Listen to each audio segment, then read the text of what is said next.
This week's installment of Meck's current series, Bad Girls of the Bible, brought us to the woman at the well.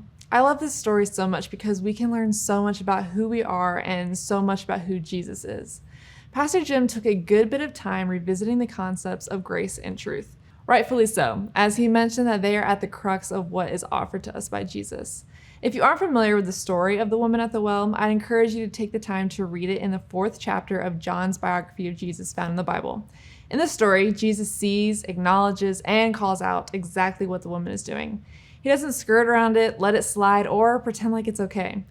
The grace comes because he acknowledges all of her sin and still offers her this living water, this new life, this relationship with him.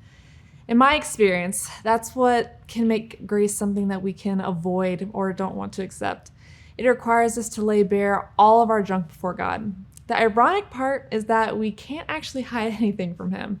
So while we might feel like we're hiding our online habits or our gossip, our pride from God, we aren't. We're simply refusing to invite him into those areas of our lives in order to hold on to the illusion of secrecy or to avoid the feelings that might come along with admitting to ourselves the sin that we're sitting in.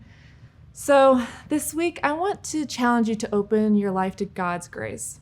If you're already in a relationship with him, take some time in prayer to consider where you are closing him off to. What areas of your life are you tricking yourself into thinking he doesn't know about or isn't needed? Pray a simple prayer asking God's Spirit to nudge you in that area, to let him in and accept his warm blanket of grace over it, warts and all. Then give yourself a moment to sit silently in prayer covered in that grace. Notice how it feels, what it prompts in you, and how you want to respond. Now, in the next Daily Devo, we're going to be taking a look at the truth that comes with God's grace and how paired together they can bring about life changes.